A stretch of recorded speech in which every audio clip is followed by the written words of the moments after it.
The CEO looked at Samuel Rook's blue latex glove, then at the mop bucket beside him, and refused to shake his hand. "Let's keep things professional," Evelyn Cross said, smiling just enough for the board to hear it as politeness. Sam lowered his hand without a word. Why would a night janitor stay silent after being humiliated in the lobby of the company he cleaned every morning? Why did his cracked employee badge open doors even senior executives could not access?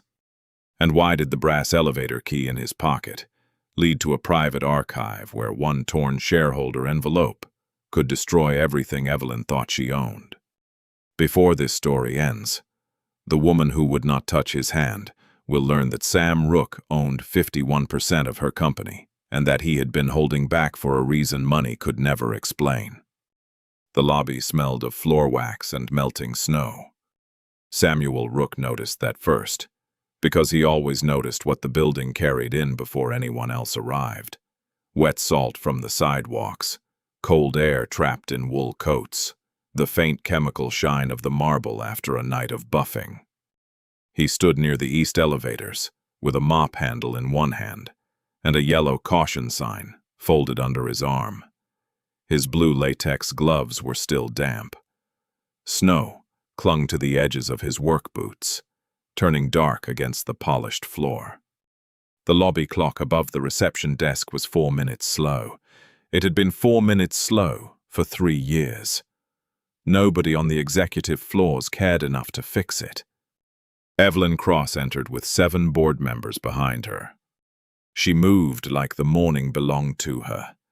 Navy coat, silver watch, hair pinned tight.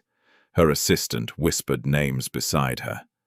But Evelyn already knew who mattered and who did not. Sam stepped back to clear the path. One board member, an older man with kind eyes, smiled. "Morning." Sam nodded. "Morning." Evelyn stopped. Her gaze dropped to the damp mop, then to Sam's gloves, then to the streak of melted snow near her heel. "Your maintenance?" she asked. "Night janitor," Sam said. Then this area should have been finished before the board arrived. Sam glanced at the floor. It was... A junior executive shifted uncomfortably. Evelyn extended her hand toward the board member beside her, greeting him warmly. Then he gestured toward Sam as if good manners should travel down the line. "This is Mr. Rook," Sam said. He offered his hand. Evelyn looked at the blue glove. For half a second, the lobby went quiet enough for the elevator cables to hum behind the doors. Then she smiled. "Let's keep things professional," she said. Sam lowered his hand. No one laughed. That made it worse. The older board member looked away. The receptionist pretended to check a screen. A security guard studied the floor as if he had just discovered it. Sam bent, picked up the caution sign, and unfolded it beside the wet patch. Evelyn turned to the group. "As you can see, we are tightening operational standards across every level of this company." Every level. Sam heard the phrase and said nothing. Inside his cracked employee badge, behind the faded plastic and scratched photo, was an access chip that did not match any janitor profile in the building. In his pocket sat a brass elevator key, worn smooth from years of use. Evelyn walked toward the executive elevators. Sam waited until the board disappeared inside. Then he looked at the private elevator at the far end of the lobby, the one no one used before 9. The brass key felt heavy in his palm. For the first time in months, he considered turning it.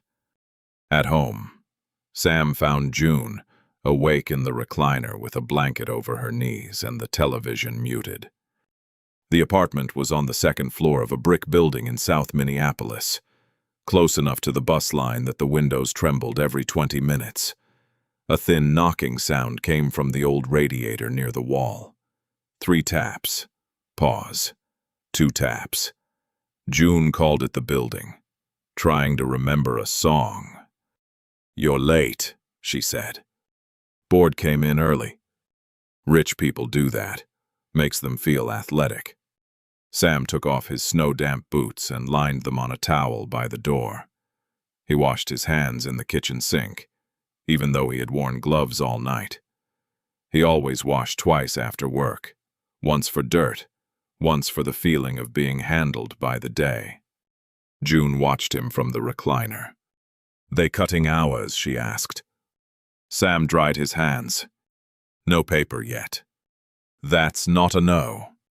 He opened the cabinet above the stove and took down a small tin box. It had once held Christmas cookies.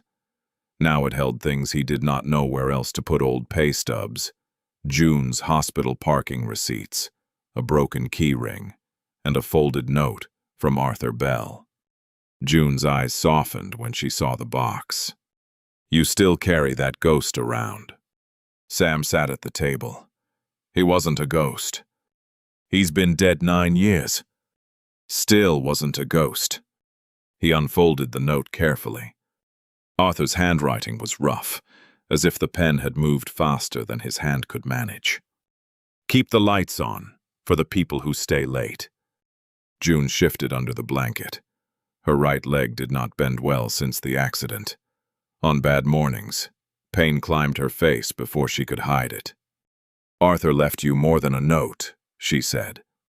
Sam folded the paper once, then unfolded it again. "Don't start." "I'll start if Marta loses her health coverage." Sam looked up. June held his stare. She called. Her hours got cut again last week, cafeteria staff too. "You knew." He did not answer. That was answer enough. June's voice lowered. "Sam, I'm looking into it."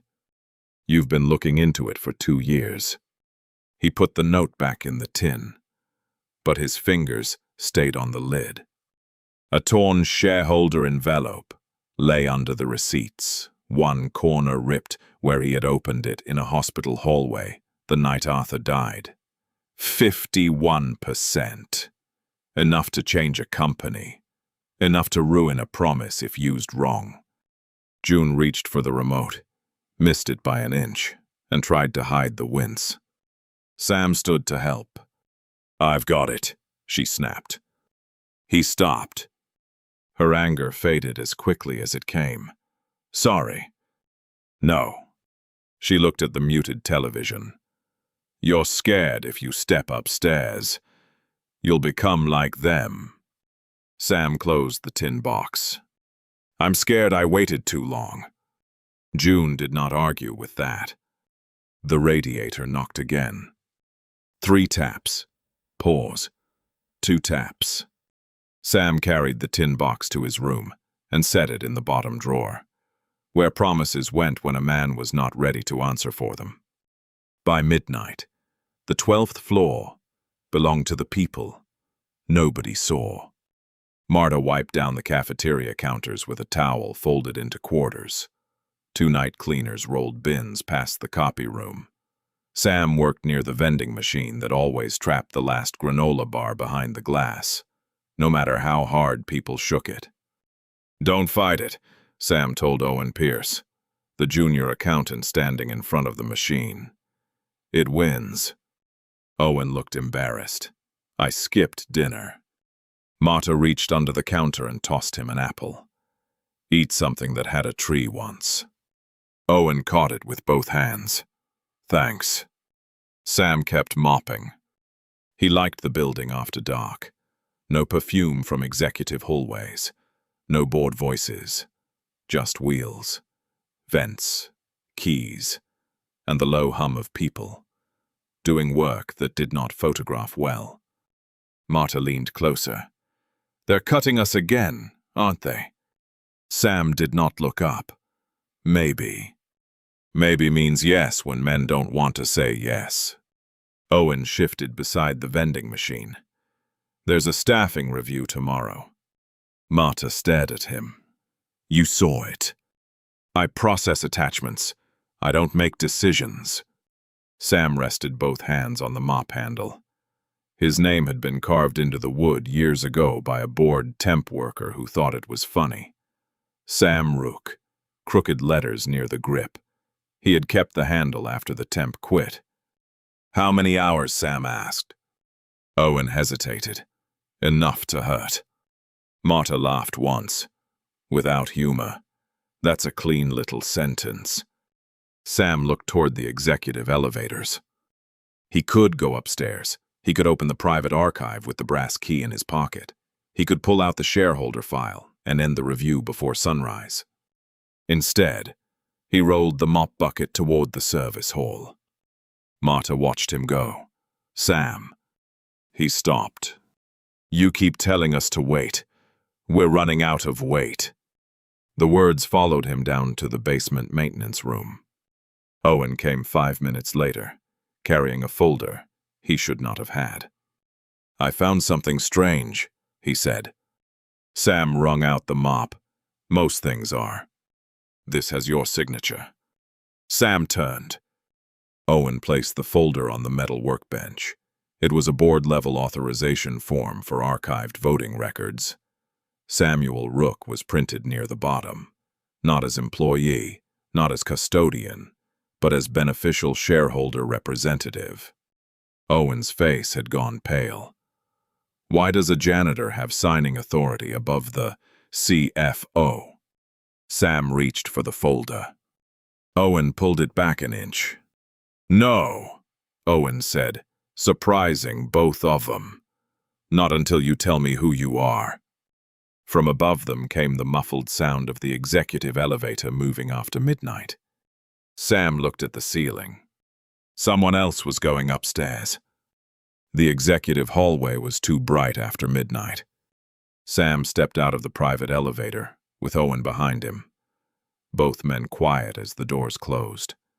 The brass key sat warm in Sam's palm. Down the hall, light spilled from the boardroom, and Evelyn Cross's voice cut cleanly through the glass. "Optics are not decoration," she said. "They are survival." Sam stopped outside the open door. Evelyn stood at the head of the table, with 2 HR directors and 3 board observers. A fake plant near the window had been turned toward the wall again. Someone moved it wrong every week. Sam usually fixed it before dawn. Tonight, he left it. Evelyn tapped the screen behind her. Investors see smudged glass, overflowing bins, cafeteria staff sitting with hourly workers, and cleaning crews crossing executive spaces during tours. It sends the wrong message. One HR director nodded too quickly. "We can adjust schedules."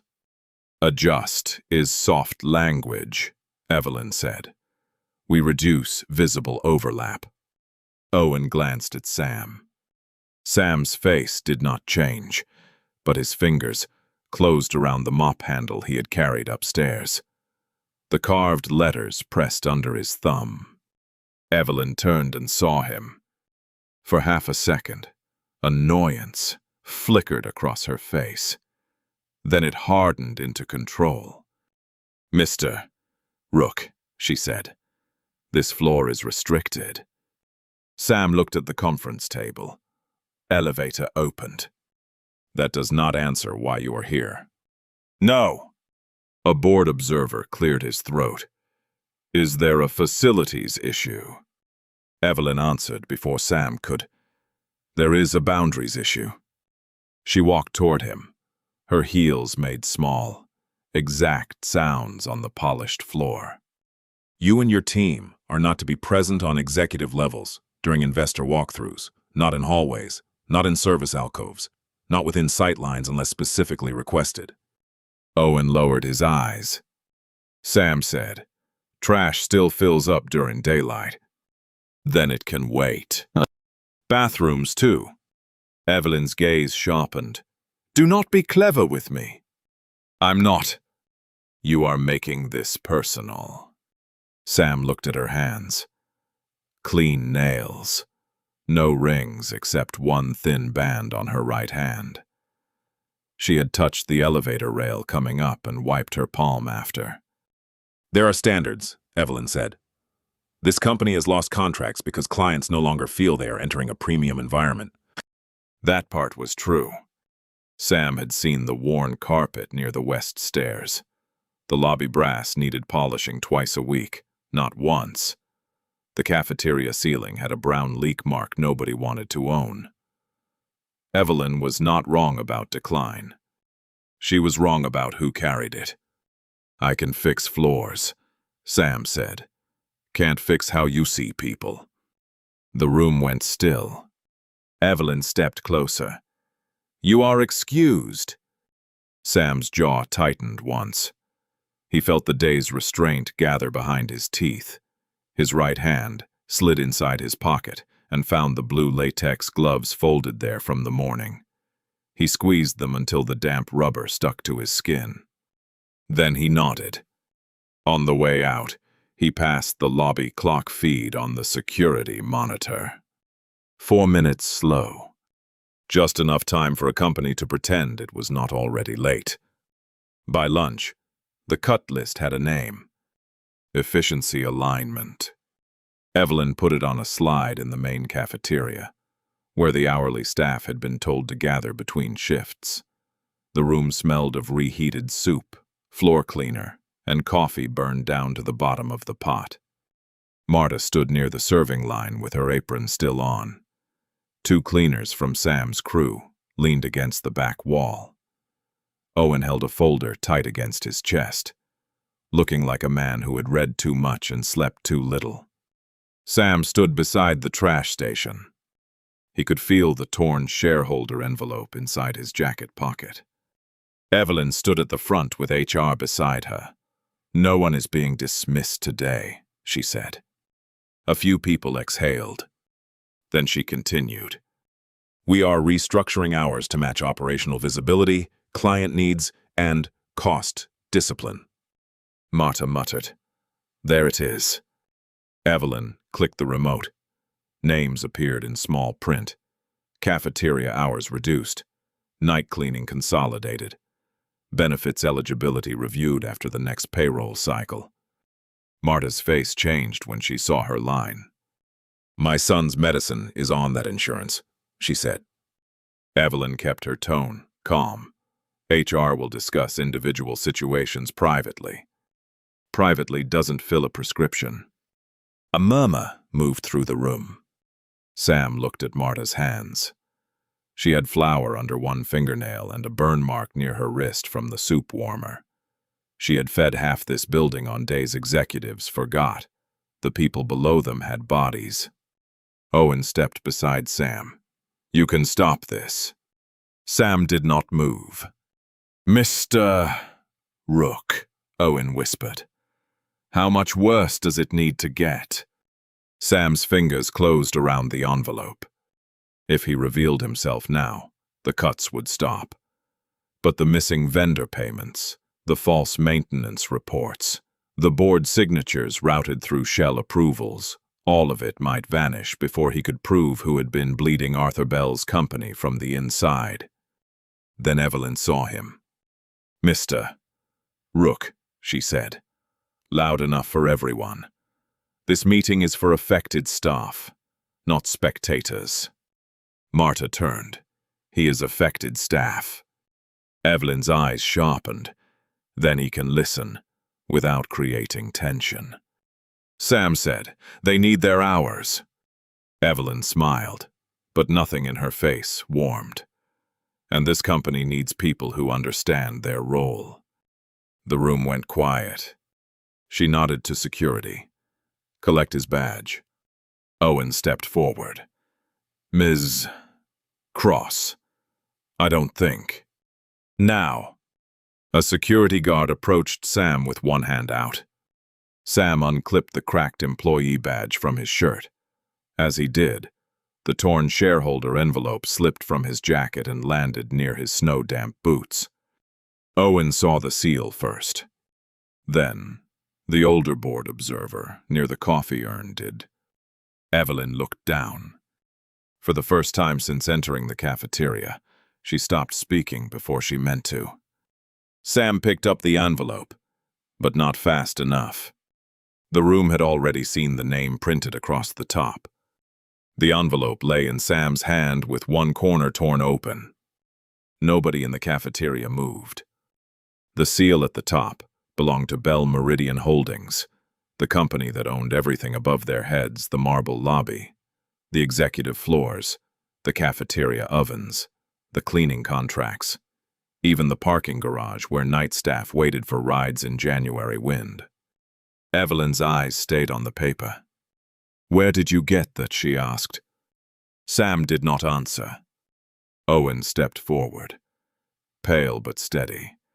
"Ms. Cross, I think the board should see what's inside." "This is not your meeting," Evelyn said. The older board observer, near the coffee urn, lifted his hand. "Actually, it may be." Sam looked at him. "Mr. Adler." The man nodded once. "Samuel." That did more damage than any announcement could have. Marta whispered, "Samuel." Evelyn turned on the board observer. "You know him." Adler walked to Sam and held out his hand. Not for a handshake, but for the envelope. Sam gave it to him. Adler removed 3 folded pages. His glasses slid low on his nose as he read. The room waited in pieces. One cleaner crossed herself. A cafeteria worker looked at the names on the slide, then back at Sam. The security guard still held Sam's cracked badge, unsure whether to keep it or hand it back. Adler looked up. "Samuel Rook is the majority beneficial owner of Bell Meridian," he said. 51% voting control. The cafeteria made no sound at first. Then Marta said, very softly, "Oh, Lord." Evelyn's face did not collapse. She would not allow that. But one hand moved to the edge of the podium and held it too tightly. "That is a procedural irregularity," she said. Sam looked at her. "No." Adler continued. "Arthur Bell transferred initial shares 9 years ago. Mr. Rook has since acquired additional voting interest through private purchases." Evelyn blinked once. Arthur gave company control to a janitor. Sam's jaw shifted. Marta looked at Evelyn then, and whatever sympathy had begun to form in the room thinned. Sam took his badge from the security guard's hand. The cracked plastic clicked against his palm. "I was janitor before he signed anything," Sam said. Owen opened the folder he had carried. His access profile wasn't an error. It was owner level. Evelyn looked from Owen to Adler to Sam, searching for a rule that would put the room back where it had been 10 minutes earlier. She found none. Sam walked to the front of the cafeteria. He did not stand behind the podium. He stood beside Marta, close enough that everyone could see the burn mark near her wrist and the envelope in his hand in the same frame. "I'm stopping the cuts," he said. A breath moved through the staff. Evelyn's lips parted. Sam lifted one hand before she could speak.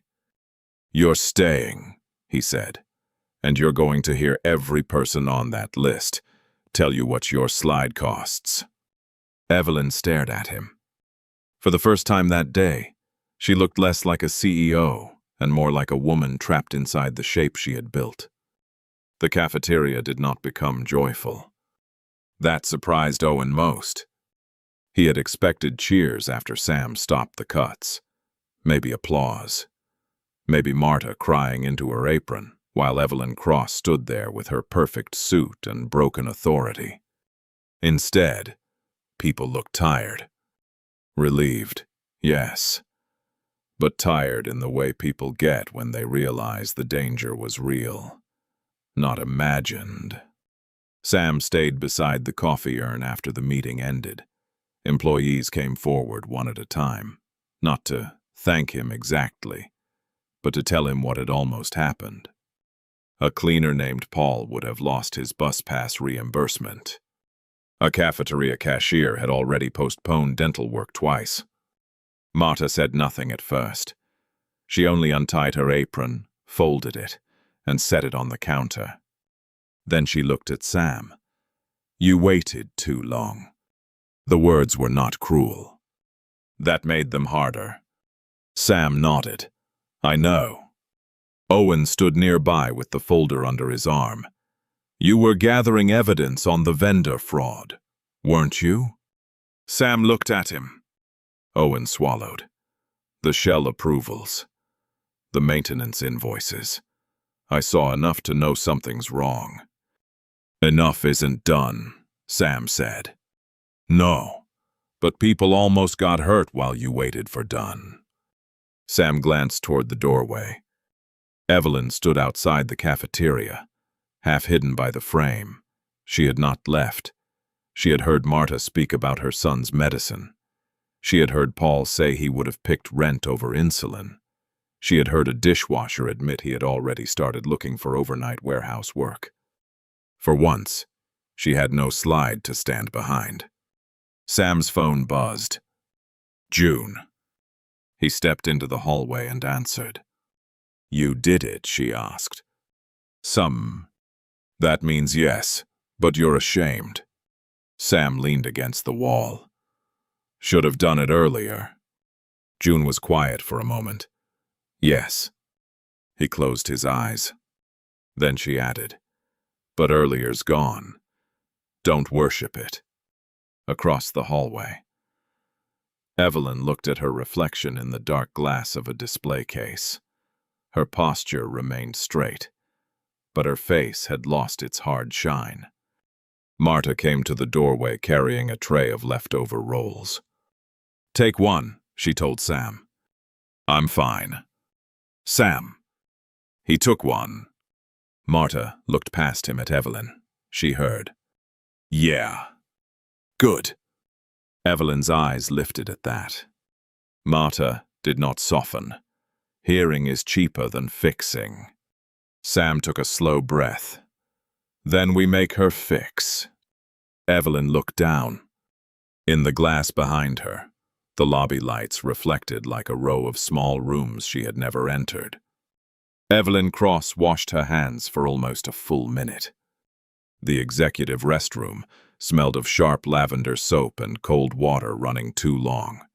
Her reflection stared back from the mirror, pale under lights designed to flatter no one.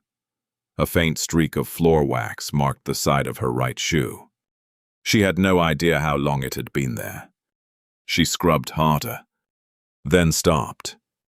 The gesture looked ridiculous once she noticed it. Sam stood in the darkened boardroom when she came in, looking out over Minneapolis through glass that turned the city into scattered winter lights.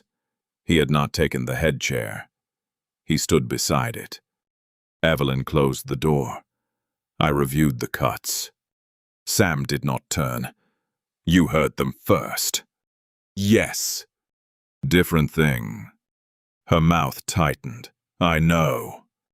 He looked at her then. She held a folder against her ribs. "My father worked nights," she said. "Hotels mostly. Laundry, floors, bathrooms. He came home smelling like bleach and wet carpet." Sam waited.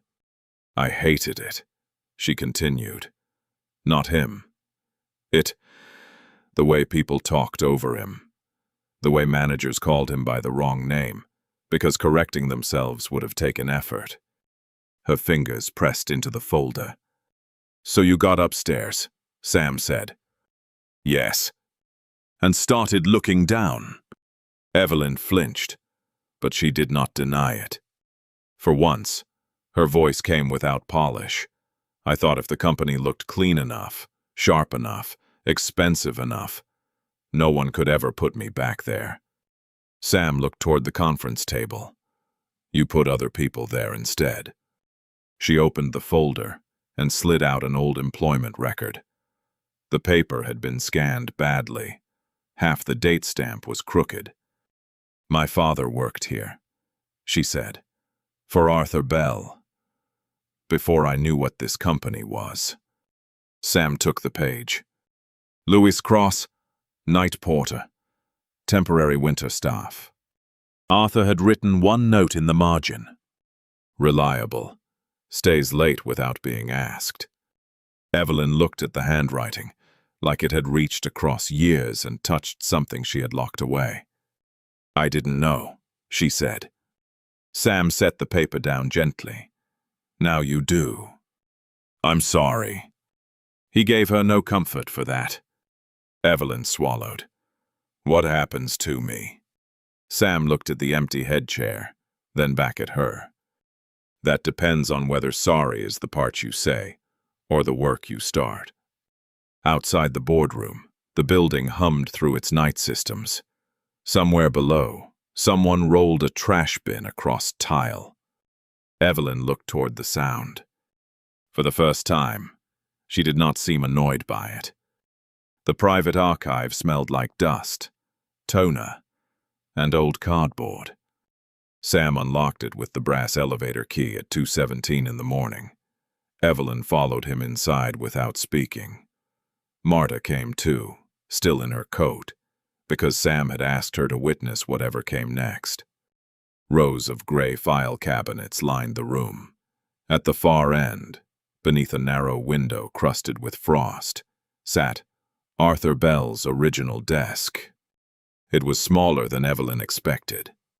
No leather chair, no marble nameplate, one metal lamp, one dent near the right corner where someone had dropped something heavy years ago. Sam opened the bottom drawer and took out the tin box from his bag.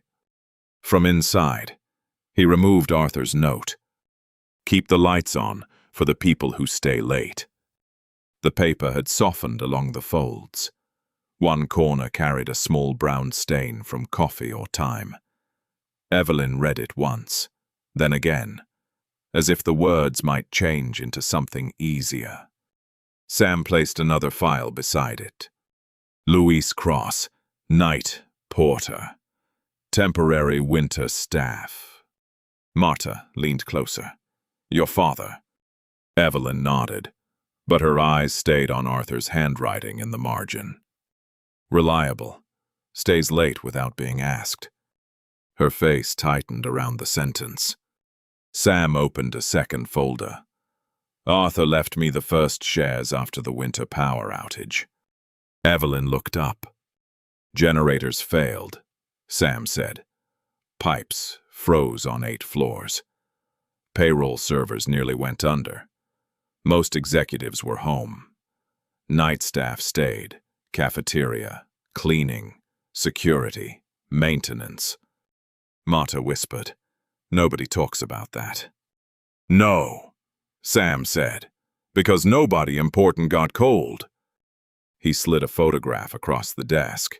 Sam was younger in it, standing with Arthur beside a temporary heater. Behind them, cafeteria workers carried coffee urns through a dark hallway. Evelyn touched the edge of the photo. Marta pointed. That's my old supervisor. Sam nodded. Arthur said the company survived because people who didn't own it acted like they did. The room stayed quiet. Evelyn looked at the note again. What do you want from me? She asked. Sam did not answer quickly. Marta did. Start with giving back what you took. Evelyn looked at her. No title, no podium, no softened language.